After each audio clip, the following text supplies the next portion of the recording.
anniversary.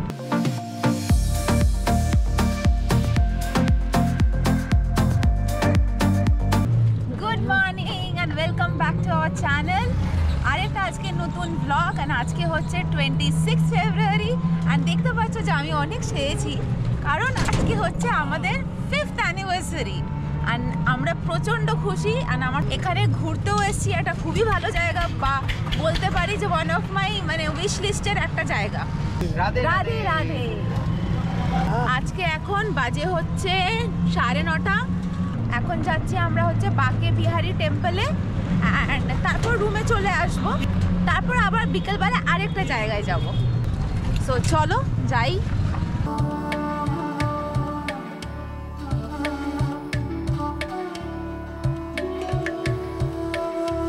তুই সামনেটা একটু দেখে বলিস। হ্যাঁ,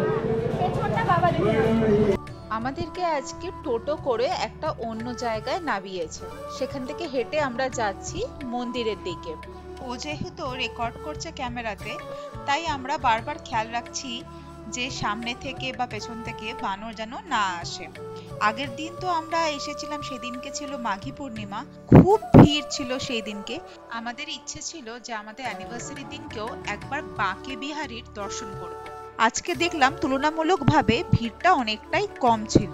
কোথায় লাগালো? সিঁড়ি দিয়ে কোথায় যাবো?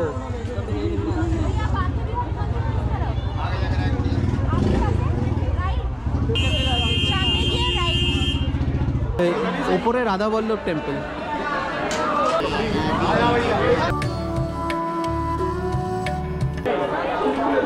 আজকে আমরা গেট নাম্বার 2 দিয়ে ঢুকলাম। আজকে এখানে অনেকটাই খালি।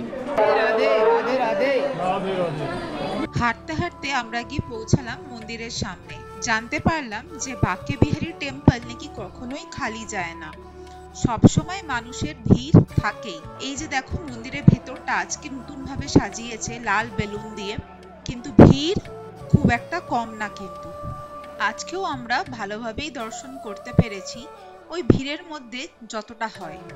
মন্দির থেকে বেরিয়ে দর্শন করে আমরা সামনে হেঁটে এসে একটা খুব ভালো কচুরির দোকান পেলাম, সেখানে এলাম আমরা ব্রেকফাস্ট করতে।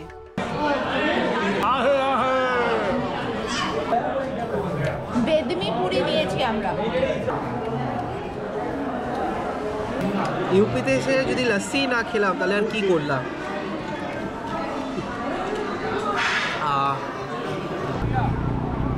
আমরা এখন হেঁটে হেঁটে যাচ্ছি হচ্ছে মদন মোহন টেম্পল। আমরা পৌঁছে গেছি, এখানে সিঁড়ি দিয়ে উঠবো, মাকে নিচে বসিয়ে রেখে আমরা একটু ওপরে গিয়ে দর্শন করে আসবো।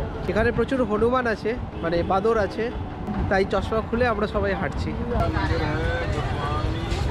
এটা বাকে বিহারী টেম্পল থেকে হার্ডলি বোধহয় 200 বা 300 মিটারের ডিস্টেন্সে।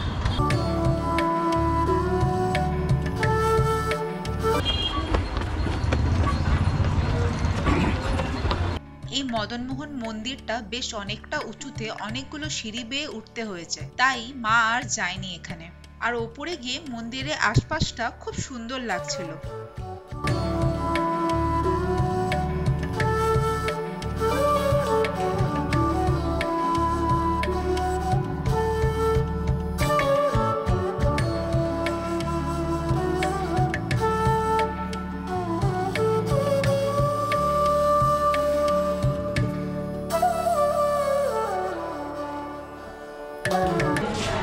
ফটো তুলে দেন, ভালো লাগছে।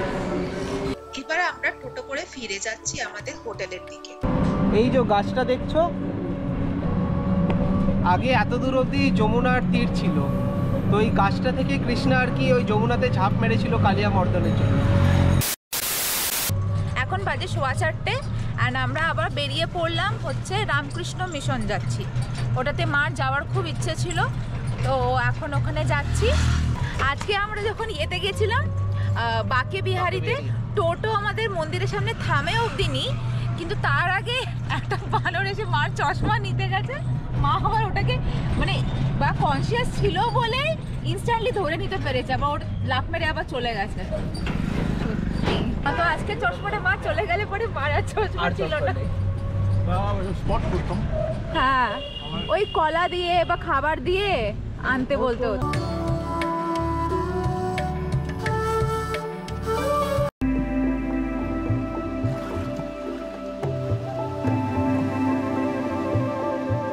আমরা এই পৌঁছালাম রামকৃষ্ণ মিশন।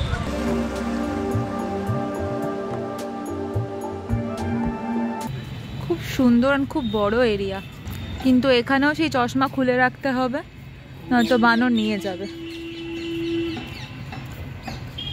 এখানে থাকার ব্যবস্থাও আছে, শ্রী রাধা ভবন, ওর পেছনে আরেকটা আছে। আগে থেকে বুকিং করলে এখানে থাকাও যায়, এনাদেরকে ইমেল করলে তোমরা থাকতে পারবে। এটা একটা রামকৃষ্ণ মিশন এবং চ্যারিটেবল হসপিটালও সঙ্গে। আমরা যেহেতু বিকেল বিকেল পৌঁছে গেছিলাম, আমরা তাই আশপাশটাকে একটু ঘুরে দেখছিলাম। এত সুন্দর বাগানটা দেখে মনটা যেন পুরো ভরে গেছিল। কি সুন্দর ফুলের চাষ, বানরের উৎপাতে এগুলোকে ঢেকে রেখেছে খাঁচার মধ্যে। আর বিকালবেলা সব পাখিরা ঘরে ফিরছে, আর তাদের কিচিরমিচির আওয়াজ আর পুরো শান্ত পরিবেশ যেন আলাদাই একটা মাত্রা এনে দিয়েছিল।